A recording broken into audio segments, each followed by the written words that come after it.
ఇవాళ మాగంటి సునీత గోపీనాథ్ గారు ఆమె ఒక వ్యక్తిగా కాదు పార్టీగా ఈ ఎన్నికను మేము ఎదుర్కోబోతా ఉన్నాం. ఈ ఎన్నిక జరుగుతున్నది కూడా వ్యక్తుల మధ్యన కాదు. ఈ ఎన్నిక జరుగుతున్నది 10 ఏళ్ల అభివృద్ధికి 2 ఏళ్ల అరాచకానికి మధ్యన జరుగుతున్న ఎన్నిక. 10 ఏళ్ల పారదర్శక పాలనకు ఈ 2 ఏళ్లుగా జరుగుతున్న అవినీతి పాలనకు మధ్యన జరుగుతున్న ఎన్నిక. 10 ఏళ్ల రైతు బంధు పాలనకు 2 ఏళ్ల రాబందు పాలనకు మధ్యన జరుగుతున్న ఎన్నిక. ఇది వ్యక్తుల మధ్యన జరుగుతున్న ఎన్నిక కాదు. మేము జూబ్లీహిల్స్ నియోజకవర్గ ప్రజలకు కూడా మాగంటి సునీత గోపీనాథ్ గారిని గెలిపించాలని అభ్యర్థిస్తూ వారి గెలుపు వల్ల మీకు రాబోయేది ఏంటిది అంటే కాంగ్రెస్ ఇచ్చిన 6 గ్యారంటీలు మీరు జూబ్లీహిల్స్లో గట్టిగా కాంగ్రెస్ పార్టీకి దిమ్మ తిరిగే విధంగా మీరు తీర్పునిస్తే తప్పకుండా రాష్ట్రం మొత్తంలో కూడా పేదలకు న్యాయం జరుగుతుంది, పేదలకు లాభం జరుగుతుంది. 1,67,00,000 మంది ఆడబిడ్డలు ఎదురు చూస్తూ ఉన్నారు ఈ ఆడబిడ్డ గెలుపు కోసం. ఆ 1,67,00,000 మంది ఆడబిడ్డలు నెలకు 2,500 రూపాయలు ఏదైతే 100 రోజుల్లో ఇస్తామని చెప్పారో 2 ఏళ్లు గడిచినా ఇవ్వకపోతే వారందరూ కూడా అసహనంతో ఉన్నారు, కోపంతో ఉన్నారు. ఈ ఆడబిడ్డ గెలుపుతో తప్పకుండా మాకు నెలకు 2,500 వస్తాయని చెప్పి వారందరూ ఆశిస్తూ ఉన్నారు. వయసు మళ్ళిన పెద్దలు నెలకు 4,000 రూపాయలు వస్తాయని చెప్పి కాంగ్రెస్ పార్టీ ఇచ్చిన గ్యారంటీ కార్డును చూసి మోసపోయిన వారు ఈరోజు ఆశిస్తూ ఉన్నారు. మాకు 4,000 పెన్షన్ రావాలి అంటే మాగంటి సునీత గోపీనాథ్ గెలవాలి, కేసీఆర్ గారు మళ్ళీ రావాలి అని చెప్పి వారు కోరుకుంటా ఉన్నారు. అట్లాగే 2 లక్షల ఉద్యోగాలు అని చెప్పి మోసపోయిన మా తమ్ముళ్ళు, మా చెల్లెళ్ళు కోరుకుంటా ఉన్నారు. ఇవాళ మన అభ్యర్థి మాగంటి సునీత గోపీనాథ్ గారి గెలుపుతో కాంగ్రెస్కు కనువిప్పు కలుగుతుంది. కాంగ్రెస్కు చెంపపెట్టు లాంటి తీర్పునిస్తేనే ఆ 2 లక్షల ఉద్యోగాలు మాకు వస్తాయని చెప్పి మా తమ్ముళ్ళు చెల్లెళ్ళు భావిస్తూ ఉన్నారు. ఆటో అన్నలు తిరగబడుతున్నారు.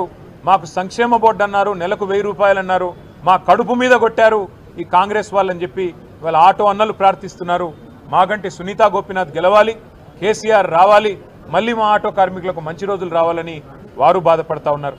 ఇవాళ హైడ్రా అరాచకంతో హడలిపోతున్న హైదరాబాద్ బస్తీ వాసులు, బాధపడుతున్న వాళ్ళు ఎప్పుడు వచ్చి రేవంత్ రెడ్డి బుల్డోజర్ శనివారం ఆదివారం వచ్చి ఇల్లు కూలగొడుతుందో అనే భయంతో బిక్కుబిక్కుమంటున్న పేదలు వామ్మో హైడ్రా అంటూ, వామ్మో కాంగ్రెస్ అంటూ ఇవాళ మళ్ళీ మాగంటి సునీత గోపీనాథ్ గెలవాలి, గెలిస్తేనే ఈ ప్రభుత్వానికి బుద్ధి వస్తుంది, ఈ అరాచకం ఆగుతుంది అని వాళ్ళు కూడా కోరుకుంటా ఉన్నారు.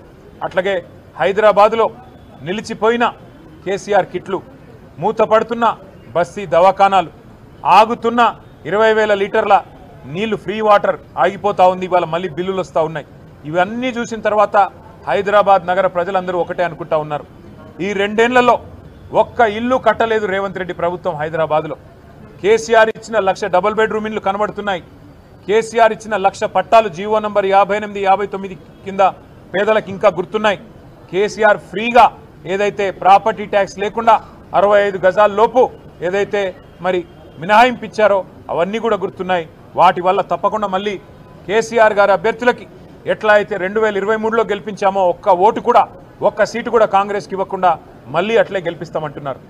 దోకా తిన్న మా మైనారిటీ అన్నదమ్ములు ఎవరైతే ఇవాళ మా ఎమ్మెల్యే లేడు, మాకు ఎమ్మెల్సీ లేడు, మాకు ఒక మంత్రి లేడు ఈ ప్రభుత్వంలో, మా గొంతు లేదు ఈ ప్రభుత్వంలో అని బాధపడుతున్నారో వారు తయారుగున్నారు. దోకా ఇచ్చిన కాంగ్రెస్కు మోకా మీద దెబ్బ కొట్టడానికి వారు రెడీగా ఉన్నారు. అట్లాగే ముమ్మాటికి ప్రతి వర్గం ఇవాళ పేదలు, బలహీన వర్గాలు 42% రిజర్వేషన్ అని చెప్పి గొంతు కోసినందుకు, చెల్లని జీవో ఇచ్చి మోసం చేసే ప్రయత్నం చేసినందుకు బీసీలు కుతకుత ఉడుకుతున్నారు. వాళ్ళు కూడా బుద్ధి చెప్పడానికి రెడీగా ఉన్నారు. ఎల్లుండి బంధుకాలు కూడా పిలిపించారని తెలుస్తూ ఉన్నది.